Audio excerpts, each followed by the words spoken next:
training workshop that we're going to be doing. And the subject today is our clients slipping through the cracks. And Ned, are you ready with your slide deck here? We'll get started, and we already have a really group on right now. So the presenters today will be Ned Stoller with Michigan AgrAbility, Kyle Haney with Georgia AgrAbility, and Candy Leathers with Colorado. And just a couple housekeeping reminders here is please mute your microphones. And also please make sure that your screen has your first and last name. If you don't know how to do that, you click on your name and then you can revise it there. If you need closed captioning, the closed captioning button is on the bottom of the Zoom screen. If you have any questions, please type them in the chat box. We will answer them as time allows. We are going to try and keep our question period until the end. And we are recording this session. It will be available on the National AgrAbility website at a later date.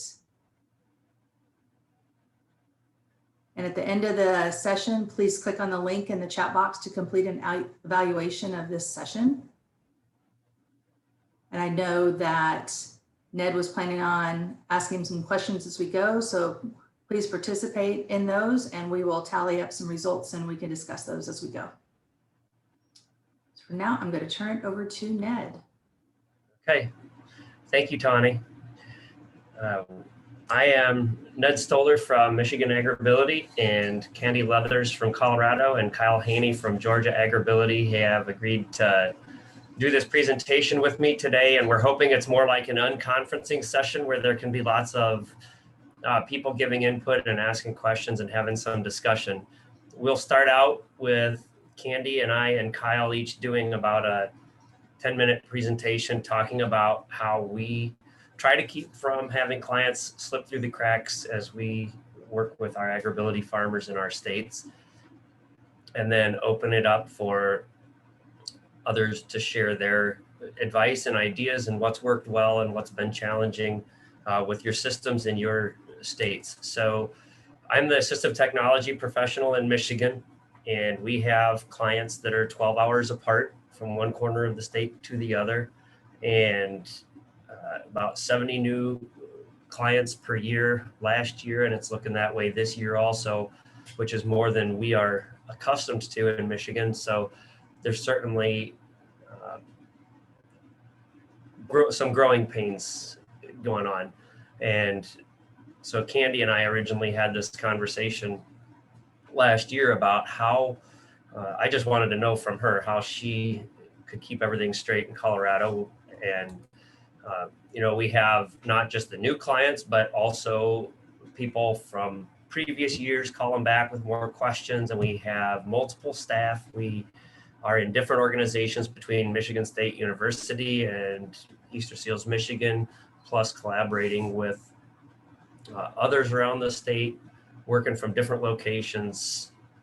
Some of us working more hours than others, and just how do we keep all of that straight? And it can be pretty mind-boggling, but at the root of it is that the farm clients, the people that we are serving, they're still out on their farms trying to get their work done in the snow and in the rain and with their varying medical conditions. And it's not just about us managing our time and being able to keep our sanity. It's really about providing good quality customer service to the farmers around our states, and how to do that well. There's situations where we're interacting with farm clients and other organizations that are also serving those clients, and we hear the frustration of what's going on. I haven't heard anything from this other person now for a month. Have I just dropped off of their radar? And so for us to really think about what do our clients expect for how often they hear from us,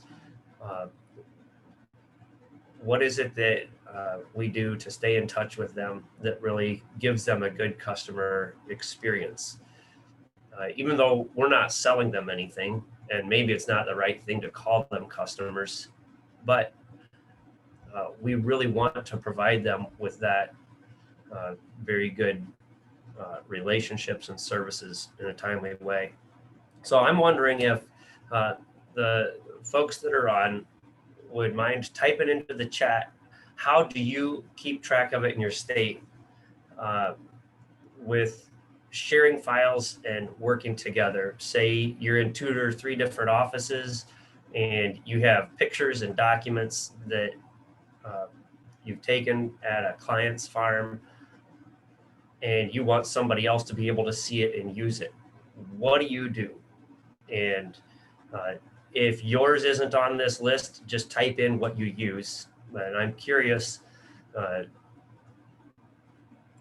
what's being most used right now for sharing files with each other as AgrAbility staff, or from whatever organization you're in. What works good for you for sharing files?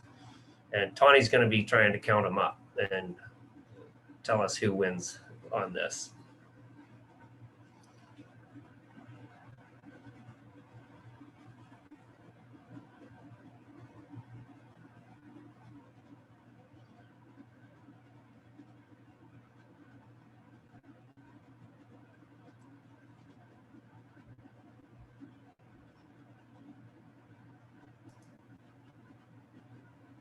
Okay, so I've been tallying as we go. We do have a lot of people that use Office 365. Some use SharePoint along with it. A fair amount use Box or Dropbox. And some is just emails. Teams also is used, which is new, I think, to a lot of the universities are requiring team now. And several people talked about using VPN. So they would just go ahead and dial into their computer at their desk.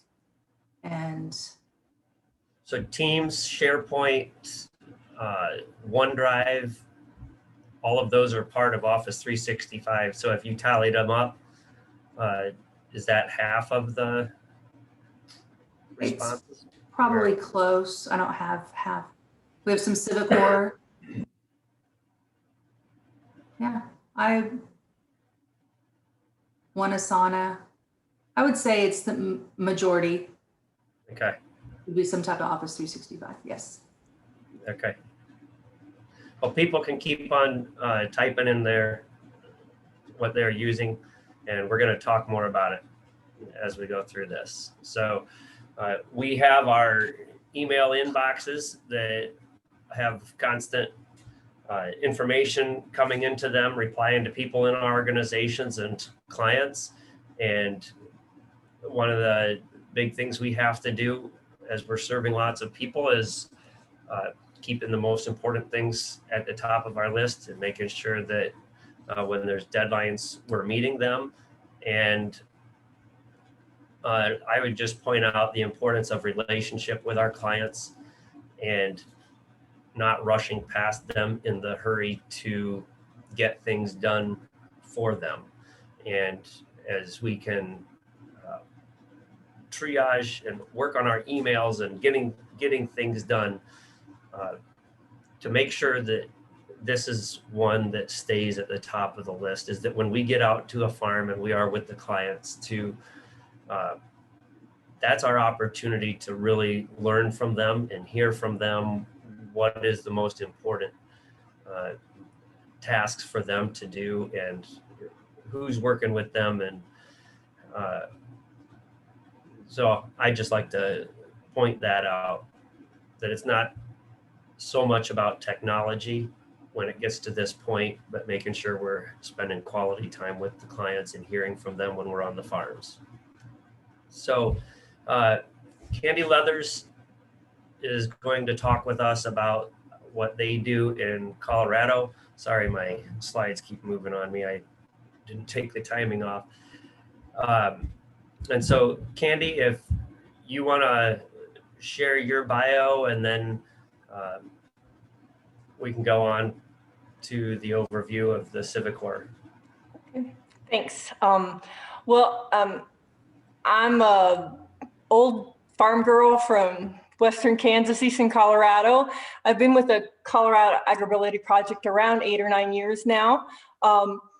As Ned had mentioned, actually over a year or so ago, Ned and I started talking, and I guess I want to put a big thank you out to him, because from speaking with him, I learned of some of the strengths of the system that we were using, and then some of the limitations. And then more recently, when Kylie and Ned and I spoke again, just having that conversation about what people were doing was really helpful to me. So I appreciate his initiative to try to do this particular outreach to the rest of the AgrAbility staff out there, and hope that you will find it helpful. So what I want to be able to do today is just talk a little bit about a program that Colorado has been using called CiviCore. It's actually now it's called Neon One. And the beginning of January, they did a branding change. And to tell you the truth, outside of prices and branding, the presentation, the visual presentation, I'm really not seeing a lot of structural differences as I've gone through it. So in the slide I've got up, we talk a little bit about CiviCore, but there is I inherited it when I came to the project. So Goodwill Industries of Colorado was using that system, and they had 3 programs that were under it in their work development programs, and that's where AgrAbility fits into the Goodwill system. And what they shared with me as I started snooting around in it with Ned's encouragement was that they paid about $8,000 up front for the system called CiviCore, and that for the AgrAbility project, they pay about $1,080 a year for us to keep our system. If there's edits or problems, or you want to change anything, you do that with an hourly cost involved in that. And I would say that that's been kind of discouraged within our organization about, do you really need or want to make a change? So I found that the staff of Colorado AgrAbility direct service staff is myself and Dr. James Craig.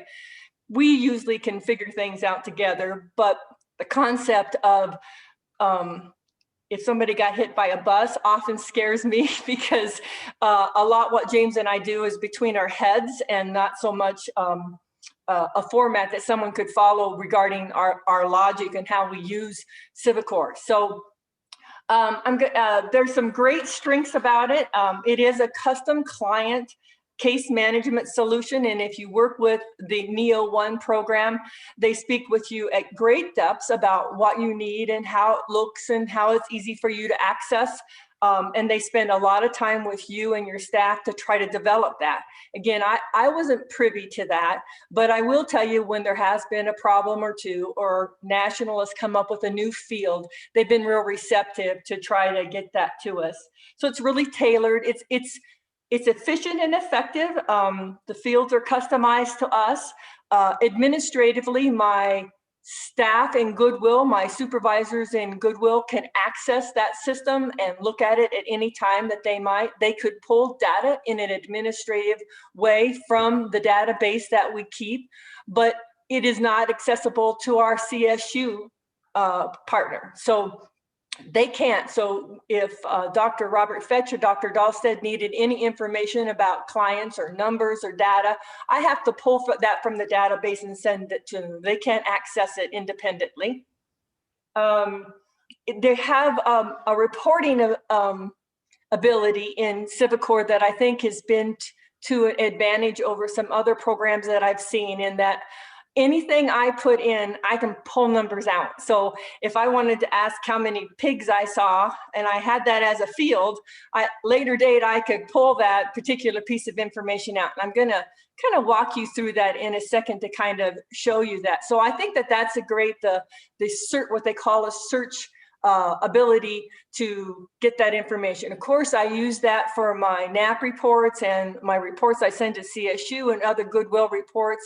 If I get a county commissioner that writes me and asks me how many people have we served in a particular county, I can pull that from him, for him or her. So there's some real advantages. Some disadvantages that I see is that through the CiviCore system, Although there is an ability to actually give alerts in the system, Jim and I have not used that particular component. It's actually not turned on in our software, but again, through this research, I found that it probably could be. It would be one of those, if I just had $80, I could get them to turn that particular component on. However, what we do for our alerts and tracking our clients is we really use our Outlook in our calendar system. So when we see a client, Jim and I have access to each other's calendars. Our Goodwill administration has access to our calendars. So if I see a client today, I put out 2 weeks after that client's report due. And then that way, if for some reason I don't have it done by that particular time, that triggers me to write a case note in the CiviCore database that says, still working on the report and will be due, or will be done by a certain time. I can look at Jim and I can remind Jim of a report that might be due if I'm looking in the database that he can. Or again, on the flip of that, if Jim is going through the database and he sees something missing in it for myself, he can alert me and say, Candy, did you know you didn't fill out a field or something like that? So there's some pluses and minuses that way. But what I really wanted to talk a little about, other than the thank you, is that the idea of this case management and providing advocacy for our clients as we're working with others, it really rang true for me when Ned brought it up. In working with different partners, sometimes the clients mix up who is whom. Is that the right? Who's who on it? You know, are you Candy, are you DVR, or are you Goodwill, or are you, they just don't sometimes follow the breadcrumb trail that I might be leaving. So it becomes really important, I believe, and I think Jim shares this too, that we really need to take an advocacy role and be the person who kind of keeps that client on track. So I don't care so much if they know what I'm representing, other than that they know that I have their back and that I will help them keep in contact with DVR. I'll help them. So I'm keeping contact with those clients initially through my Outlook calendar, when from referral to first site visit to follow-up visits, and then checking every 4 months, every 3 to 4 months, putting a note in there that says outreach that person if I'm not hearing from them otherwise. And I hope I'm going to be able to share my screen. I'm going to ask for help here, but I'm going to show you, hopefully, and I don't want that one. That's not the one I wanted. Let me see. Okay. I'm trying to show you something without clients' names, and I thought I had that, and I do. I just can't. I have to get rid of you guys for a second. Let me minimize you. Just do a Vulcan mind melt here and get rid of. I cannot get to my screen. I have to get rid of you guys. Candy, click stop share. Thank you. You're welcome. Where is the stop share? So go to the top of your screen. Thank you. There you go. You're welcome. Okay, so I want to share. Yeah. Click share again, and then click on, it should show you a bunch of screens you can choose from. Yeah, this is the Okay. one I was. Did you find the one you want? No, and I pulled it up. So let's a second here. I apologize. I'm not the, this is the one I want. Okay, so let's see. Hopefully I can do this.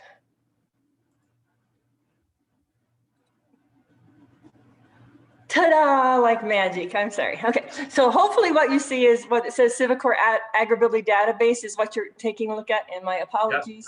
Yep. So if you look to the left, so I have access to this, Jim has access to this, and we enter every client that we have. Home is where all of our clients are listed in a format, which I had up a minute ago, which I shouldn't have. Again, you didn't see that screen. But when you add a new client, you come in here, and all the data that we would want for, you know, from grant year to whatever. It's got drop down. So like on referral source, if I click on that, it gives me my opportunities of who those, I did that quick, you know, what category that would be, word of mouth, extension, whatever it might be. And again, that's where it's nice for a query later. All the other kinds of information is basically, again, it has just drop downs for where you might get those types of things. We just fill that out as we can. Our contact information, you know, all the basic stuff that we can look at any time. We have what their current status is and when it happened. If we opened them before, we can look at that, which has kind of befuddled us from time to time. We have to be very careful of that, because sometimes when we create it, only will come up with the current, it'll come up with the oldest date created. So let's say the client was open, closed, 2 years later, reopened. Sometimes it'll pull the wrong thing, which means like if I'm sending something to NAP, I have to make sure I've got the, you know, have to kind of go over that line by line to make sure the data is correctly.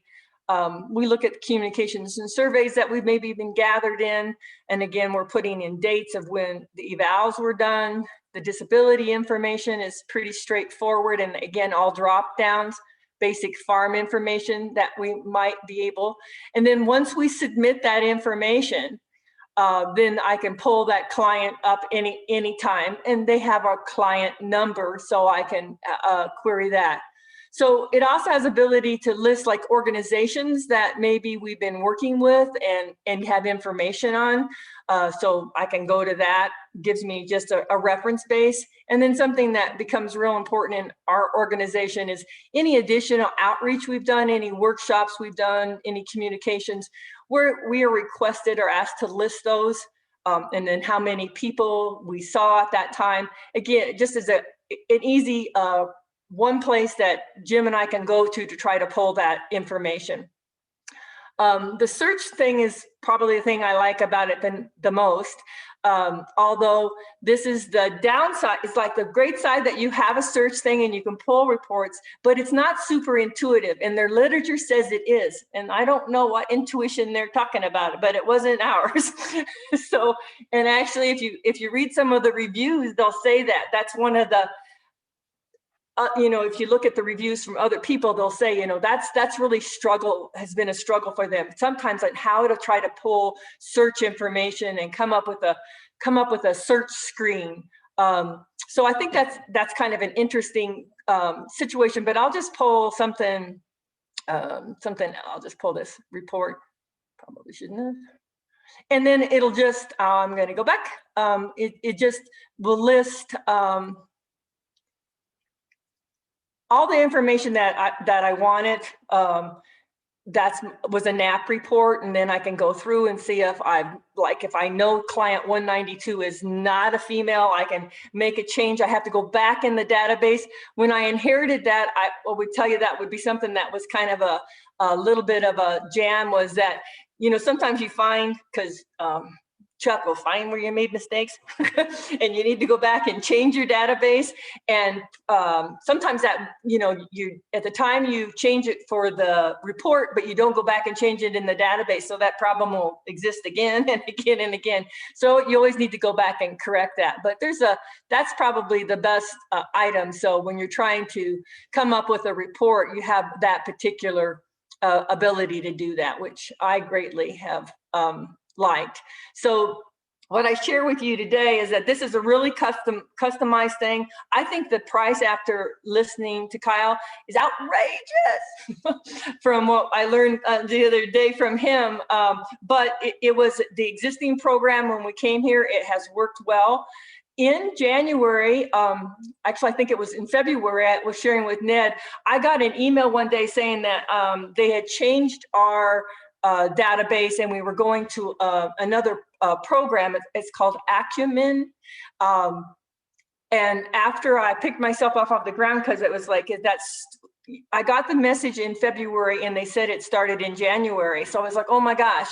But what I was able to do is get a reprieve from the Goodwill organization to keep this database going for the next year, which will allow me some additional opportunity to find some funding, because I'd like to keep CiviCore for Colorado AgrAbility and or get something new. But the issue that's problematic for me is migrating the information. This database has information in it for the 20 plus years that Colorado has had a project. So all those clients are in there, and that would be something I hope that maybe we can talk about as we go on today, about how you would migrate that information. I'm not familiar, other than when Colorado was with Easter Seals and they moved to Goodwill, that was all entered. They had a system there and it was all hand entered, that new information. So that might be something we can talk about. Someone had asked me the other day, so we have CiviCore, but I also have just in the Office suite, each client has a file and I keep information in there. So that's kind of like my backup. So like if CiviCore would get bombed and they wouldn't have them anymore, I have kind of like a backup, or vice versa. It doesn't necessarily have every case note, because we put a case note in for like phone calls and emails. That all goes into the record base, and that's not always in our 360 or 65 or Microsoft suite. But big things are, like reports are, and medical information and all that kind of stuff are in there. And then we also sometimes still cap a hard copy, and I don't know, our hard copy files don't have everything, but they do have some stuff in them. And we continue to try to migrate away from that hard copy and just have our electronic files. But sometimes you just get stuff, and so we do have a paper file as well. So I don't know if I think that covers. Yeah. I had 3 pages of notes, but it has to cover it. As I talk too fast, kind of what we do with CiviCore and how much we value it. And I'll leave it at that. Okay. Ned? Thank you, Candy. You bet. I will go over what we do in Michigan now. And basically our system is Office 365 based, and we use Excel spreadsheets. And so this is just the database with our clients. So when we need to report to the national program, this Excel spreadsheet is mimicking what the NAP needs. If I have a legislator or someone that wants to know if I've served someone in their county, I use the filter and sort in the Excel spreadsheet all the time. So I can just come here and select what county I want. So if I wanted Ottawa County, I can see all the farmers from Ottawa County, or I could filter the column for the type of the farm. I could filter by code. I can filter by age, ag operation, whatever it would be. So if I wanted to just see the livestock code farms, I could see all the ag operations that were livestock. So we use that spreadsheet, and then, so that's more for the client demographics and reporting. But then when it comes to keeping case notes and client details, I have another Excel spreadsheet that is more simple. It just has the last name, the date of the service, the staff initials, the case note, how much time was spent, and then the next action date. So this next action date column is the one that I use to keep track of when do I need to follow up with that person again. And I just use the filter and sort. So if I want to see just the clients that I served in a particular time period, I can go here and say the first quarter of 2020, I can click those 3 and be able to see just the services that were provided in those 3 months. And if I want to know how many individual clients that I work with in those 3 months, I click this filter option and I just count them. 1, 2, 3, 4, 5, 6. That's how I would go through and get the report of how many unique clients that I serve in a given time period. And I like this a lot for being able to just basically get a report on an individual client and see all their case notes. I can come into the client column and I could type in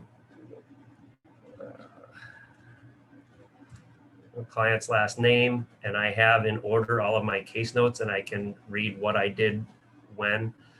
And if I want to see what do I need to get done, I can click on the next action date and I sort it in reverse order from Z to A and go to the bottom of the spreadsheet, and I have to-do dates, and you can see I'm behind. It's maple syrup season and we're talking about providing good services. I'm struggling right now because I'm a busy guy, but I'm able to come and see what's my next thing to do for the clients. And when I finish it, this is where I have to keep up with it. And I think Candy and Kyle and all of us will say, all of these systems are only as valuable as how well we use them. So if I don't come in here and after I have completed a service to someone, if I don't type done, then it just stays in my list forever. And eventually this just becomes garbage. But as soon as I type done in the next action date, then the next time I sort it, then that's out of there. And so I will come into this and look at my next action date to schedule my next week's work. And I'll take activities that I need to get to and put them into my Outlook calendars. And then if someone else from AgrAbility, I did learn I can make notes, comments in this spreadsheet and tag other people. Andrea Garza works with me at Michigan AgrAbility. I can tag her in a case note and it will send her an email. So if I need her to do something, she'll get an email related to it. And when she's done it, she can come in here and clear it. So that is something that we just learned, that when we use the Office 365 files and we use the online version of Excel or Word, you can send each other comments and tasks that way directly from the documents that you're working on. And then all of our clients' pictures and other information are on Office 365. Each client has a folder, and all the AgrAbility staff have access to this spreadsheet. So Andrea puts her case notes in here and I put mine in here. And so that's how we are practicing working together and trying to provide timely services for our clients. It's free if it's Office 365, and it's just what we've always done, what I've always done. And as the program's growing, I'm wondering more and more, how suitable is this going to be, which is why we're having this discussion today. So hopefully we can all learn from each other how to improve our services. So I'm not bragging about my system, just showing you what I do. So we'll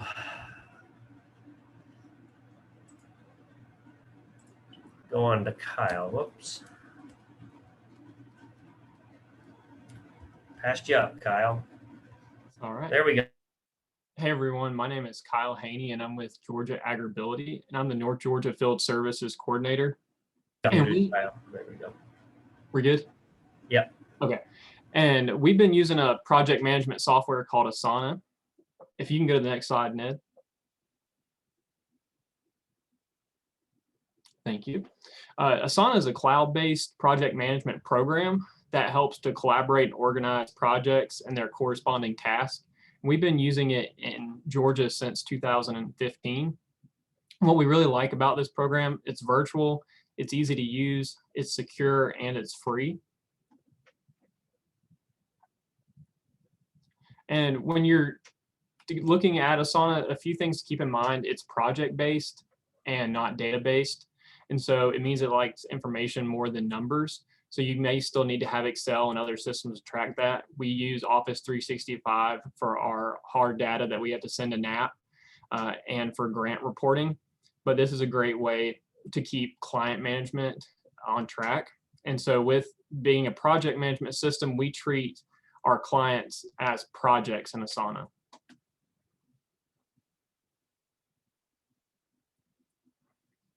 If you can go to the next one, Ned, thank you. All right, and so benefits of Asana for AgrAbility is it keeps all the information in one place. It's accessible to anyone in the group from a computer or a phone. It has a web app, but it does not have a desktop app. It has Android apps and iPhone apps. And so if you're in the field, this picture on the right was taken by one of our service coordinators in the field, and he was able to upload it from his iPhone right into the app. We can assign tasks for persons or for each individual AgrAbility team members, and then it'll notify the person by an email. We can also choose if our PIs or whoever is involved with the case wants to have notifications on a client. And so they'll stay informed every single time something happens on a client. It's really beneficial for staff transition that occurs a lot with AgrAbility. And so if someone moves on to a different role, the next person in line can pick it up and know exactly where a case was and not have to miss a beat, and the farmer doesn't lack in services. And like I said, the best thing about it is a free option. We've been using the free version since 2015. There are paid plans that do get kind of pricey, but we have not made the transition to those yet. The screen you'll see here is after you go to sign up for Asana. And this is just a simple project plan that it creates as you do the walkthrough.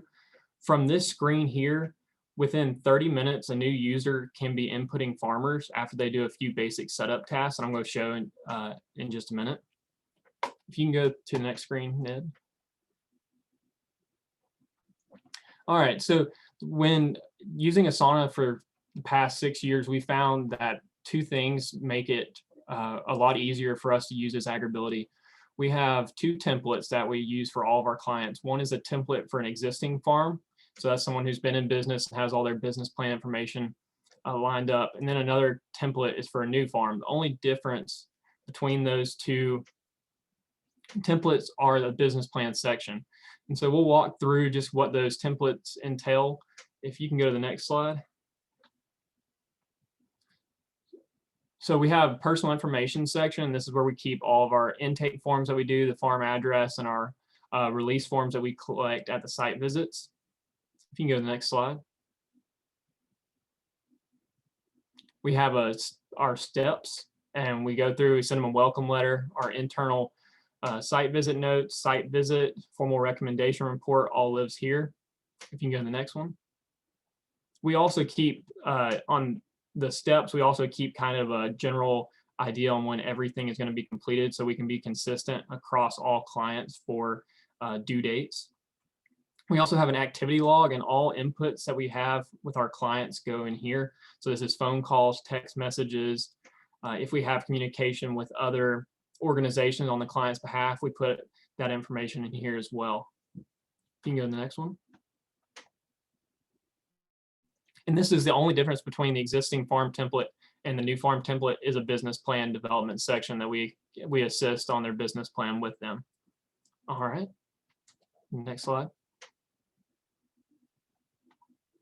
So it is important to remember that when you're using Asana and you have your two templates developed, you do not want to overwrite them.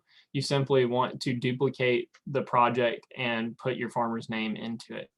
I'm going to share my screen and just show you what Asana looks like and go through a few of the nice features that we have found to be helpful for us.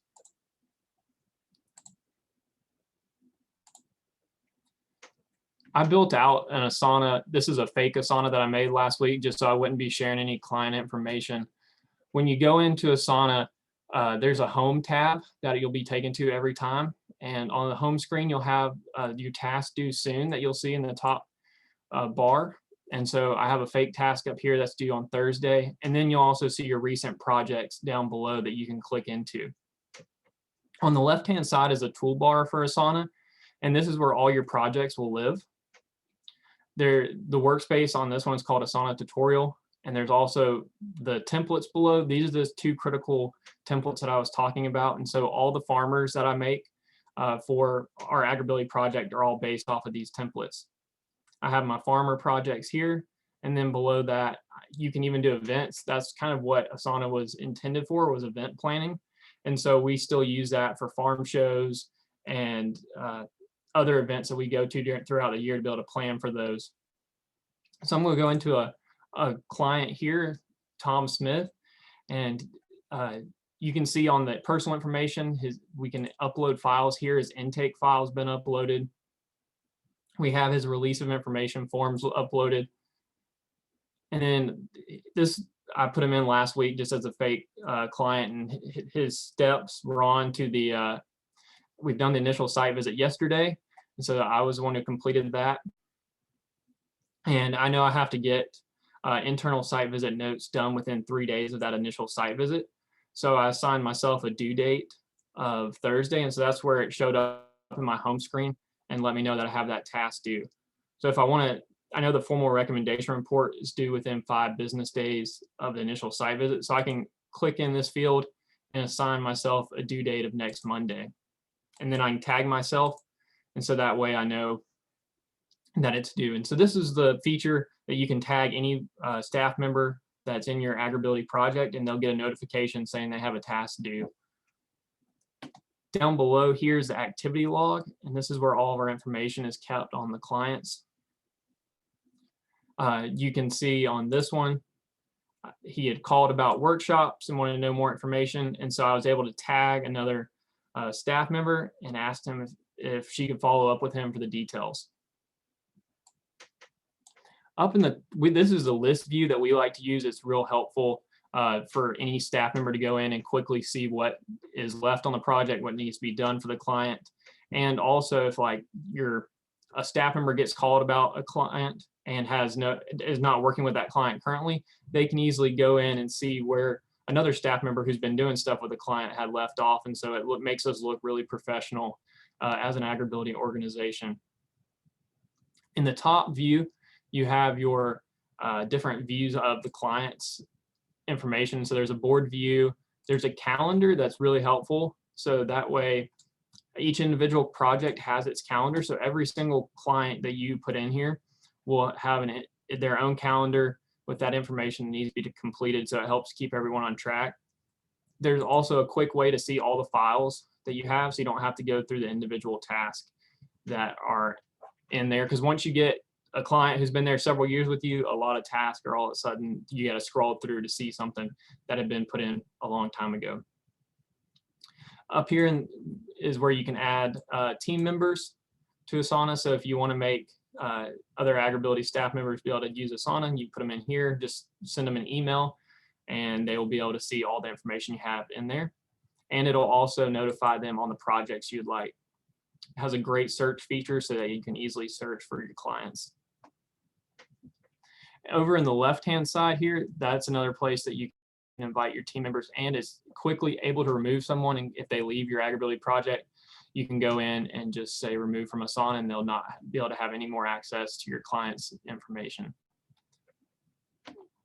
So now I think we want to open it up to have some unconferencing time and hear what everybody's doing around the nation.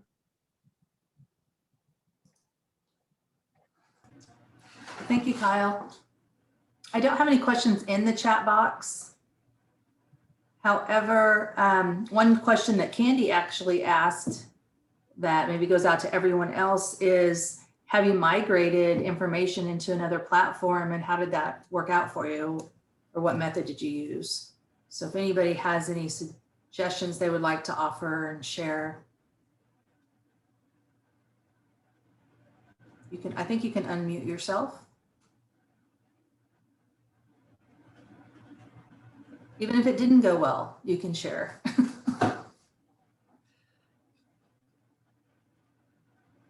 Kyle, I think in Georgia, you just started with your new clients, putting them into Asana and then slowly work back from there. Is that how you made the transition? Yes, that's correct. Yeah, when we would when we were having to make the transition to Asana, it was like we need to get our clients we were working with most frequently in there, so all their newest information would be getting updated. And then we worked our way back in client files, going to the beginning of time, getting all that information put in there when we had time. And so that's kind of how we were able to take a bite of the elephant one piece at a time and make it a lot more doable for us. What was your prior system you were transferring from?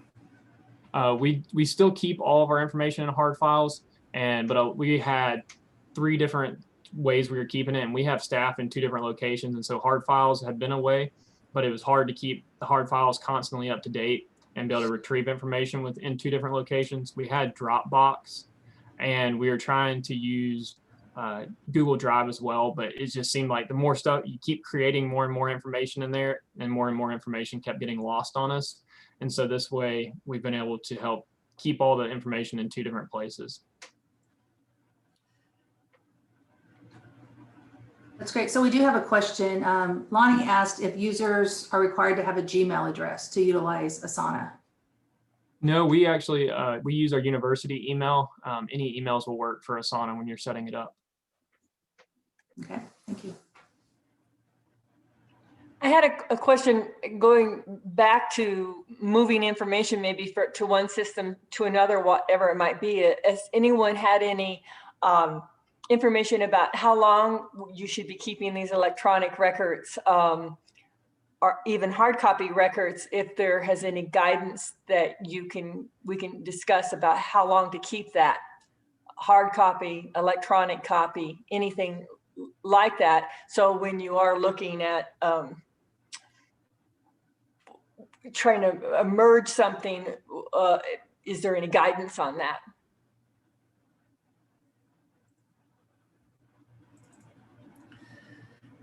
This is Emily with Nebraska AgrAbility. A few years ago, Candy, we got rid of all hard copy files that were 7 years or older, but everything is on our actual hard drive, like a server drive.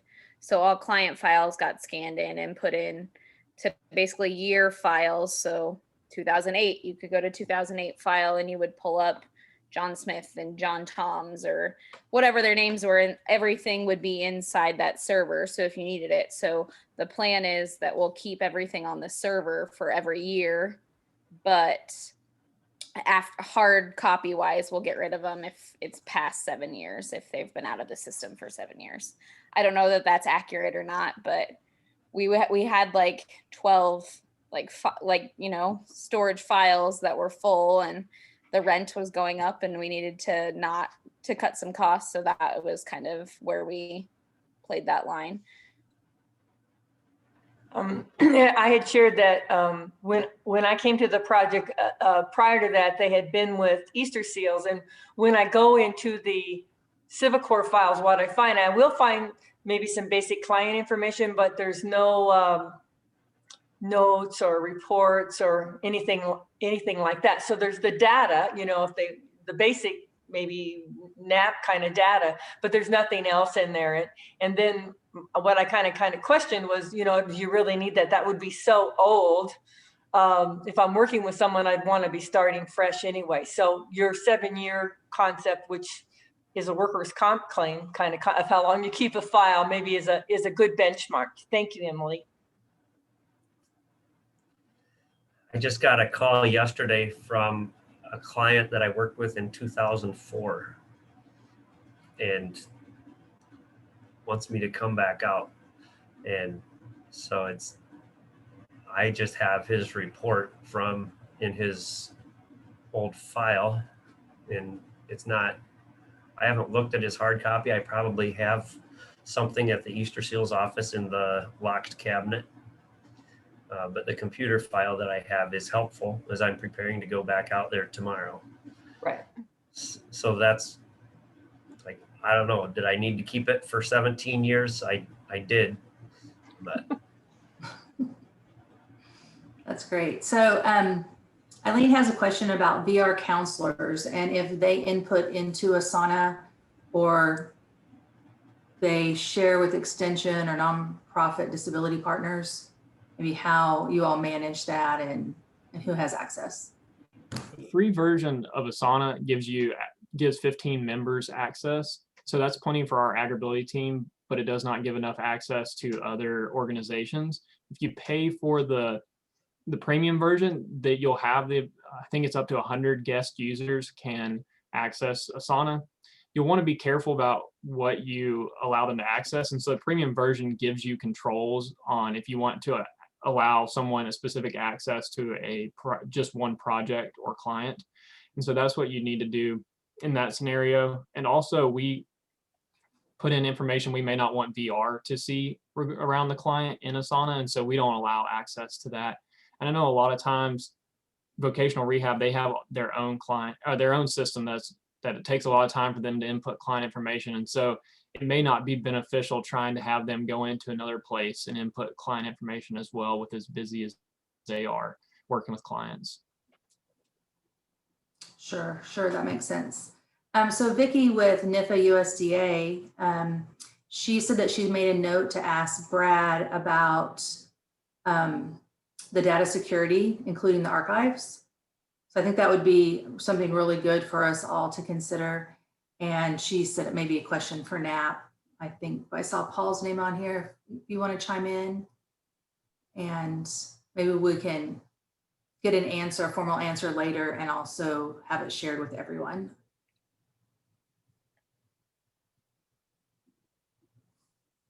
Just going back to, hi everybody, this is Esmeralda from California. For migrating, a few years ago, we migrated our data into FileMaker and we used Excel. So what we did is we formatted that information according to the fields in the new database, and then we imported everything that way. So there was a lot of fields that were empty because, for example, there were new categories that Knapp had added into reporting, or new things that we were new data that we were collecting. So we just had to make sure to input something in some of those fields, because when we were trying to import with empty fields, it was making a little bit of a glitch, but by just inputting a letter or a period, that solved the problem. But we really experimented with importing maybe like 10 files at a time to see how it would import into the new database. That's great. Thank you for sharing. We had a conversation with Easter Seals, Michigan about migrating our AgrAbility data into their case management software, because they use something similar like what Candy described. And when I started showing them the fields of data, like the farm types and things like that, the IT people's, their eyes just glazed over. They're like, we don't have anything to talk about farm type in our fields. This is going to be a huge project. Why don't you just keep doing what you're doing? And so that's how we've, at least up until now, stuck with our Excel spreadsheets. And I'm hoping if ever we go to a database format, Excel is pretty useful for migrating, like Esmeralda said. But probably if we went to Asana or some project management software like that, it's going to be maybe some interns helping us out. So that's a great idea. So we're starting to wrap up a little bit here. I do want to remind everybody to go to the chat box, and the very last message is the poll that we would like you to take, and you just click on that link and there'll be a few questions there. I did have a general question sort of on case management in general. How long will you go with a client without touching base with them in some way, whether it's a phone call or email or other outreach to them? Do you have a standard?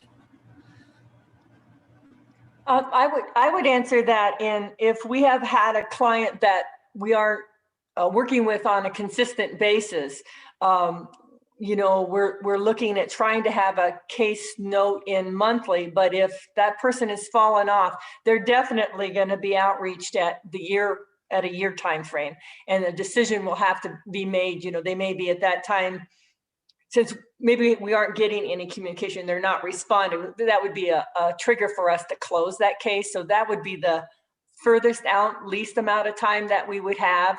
But ideally, there should be something in there on a monthly basis for all active clients. But every once in a while, I just did that this morning. I closed her last March, a year ago, and then she contacted us in December and asked for some information. And so I've been trying since December to get back with her. And so I've got case notes in there, but if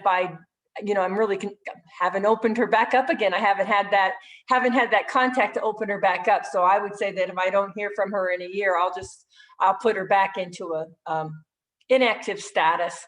And that's, for me, clients get real excited sometimes if you contact them and say you're going to close their case. So I never say that anymore. I just talk about maybe moving them into an inactive status, because they seem to get it's like poking the bear if you say you're going to close them. I don't want them to ever feel like that we aren't accessible to them. Usually a case closed letter is a trigger for a client to call me back and say, no, It wait. is. Yeah, wait, don't close me. Yeah, so we have that too. So I through some guidance from others, I don't put case closure. And maybe call that in my filing system, but what it says there, I'm just contacting you to say that you've been inactive, and this is an administrative task right now that I'm doing. I've moved you into an inactive status, but we're always here if you'd like us and want to contact us. And that seems to be less of a trigger for that person who really isn't in need right now, but isn't fearful that they're losing contact with the program by a "I'm closing you" letter, if that makes sense. Yeah. Does anyone else have a system that they're using that works really good, that's different than what we've talked about?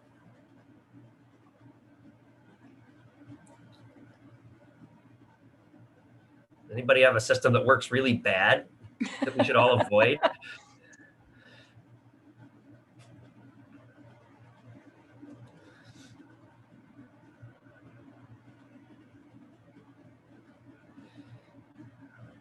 I think we've, in general, covered 3 general strategies of just using the Office 365 and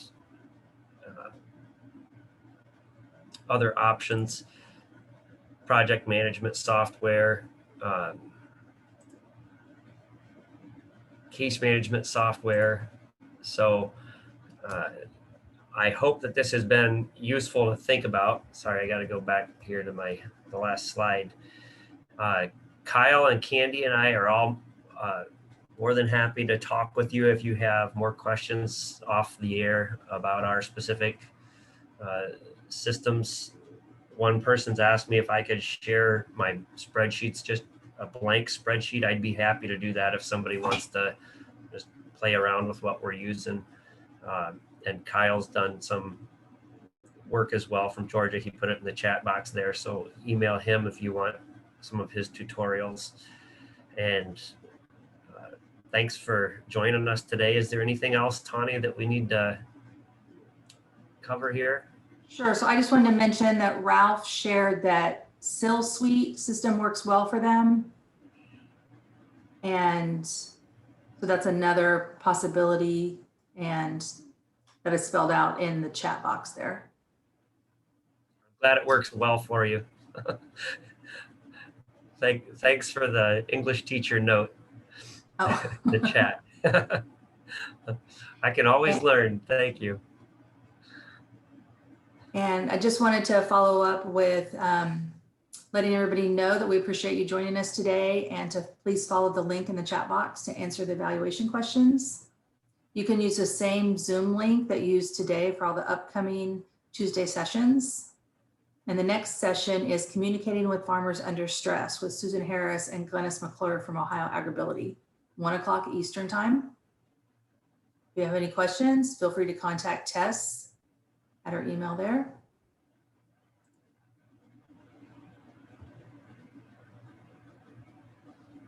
Unless you all have anything else to add, I think that pretty much wraps us up for today. Okay. Thanks everyone for joining us. Talk to you next week.